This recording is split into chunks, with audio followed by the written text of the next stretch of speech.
Même si le président Talon partait, que le système qu'il a mis en place perdure.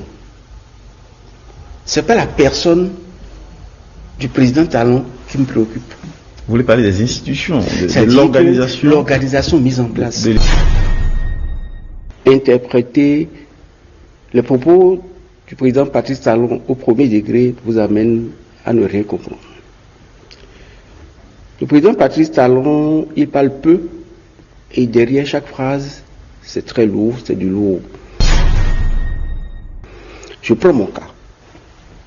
En 2016, moi je n'ai pas soutenu le président Patrice Talon aux élections. On s'en rappelle. Et tout simplement parce que quelqu'un d'autre m'avait fait appel et je lui ai dit à donner ma parole avant d'apprendre que M. Patrice Talon voulait être candidat. On est amis depuis une trentaine d'années. Alors le fait que je ne l'ai pas soutenu, ça a dû le faire mal, c'est humain. Et moi, j'en avais presque honte après. Il a fait sa campagne, il a réussi, et moi, j'ai compris que j'étais foutu pour plusieurs années. Je suis resté dans mon coin. C'est un vendredi soir, il m'appelle. 3 mois après son investiture, je suis allé le voir et il me dit, bon, j'ai décidé de mettre fin à ta souffrance morale. Je me souffrance, je l'appelle Fofo, affectueusement. Je ne souffre pas, je souffre. À chaque fois que tu passes devant le CNHU, tu aperçois la présidence, tu te dis, ben, si j'avais soutenu Patrice, ben, je pourrais rentrer dans cette maison facilement, mais je ne peux même pas regarder. Il dit, bon, écoute, la République a besoin de toi.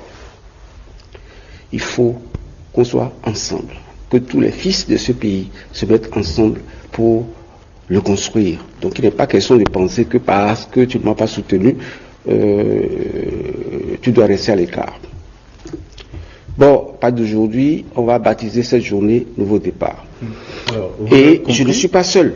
Je ne suis pas seul. Je prends le cas du président de l'Assemblée nationale.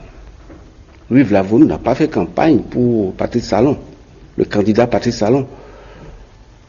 Et pourtant, il l'a désigné, il l'a certainement soutenu pour être président de l'Assemblée nationale, c'est-à-dire le numéro 2 du Bénin, pendant 2 mandats.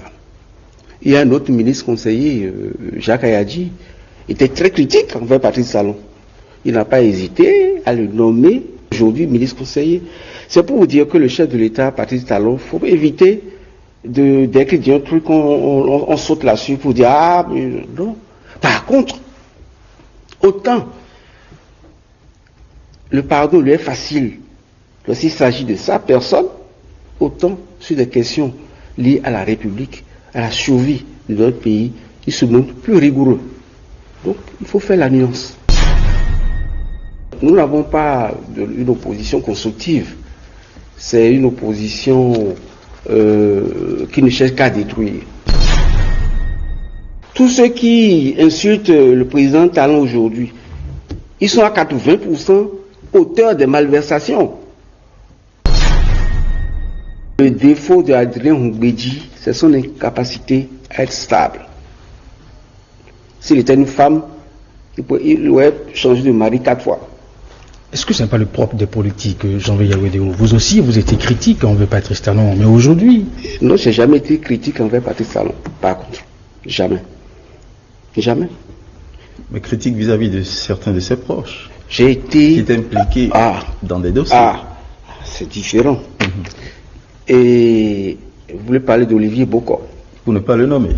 Mais Patrice Talon n'était pas trempé dans affaires matérielles agricoles. Du tout. Sinon, je l'aurais dit, je l'aurais cité. Dans le cas actuel, la malchance de Mbedji, et même de l'opposition, c'est l'évidence de la réussite du mandat du président Talon. Le vrai problème de la mouvance, c'est ça. Le bilan. Le bilan. Nul n'est indispensable, on dit, mais un bosseur de la trempe de Patrice Talon, un monsieur intelligent, qui a du goût, comme Patrice Talon, on va chercher.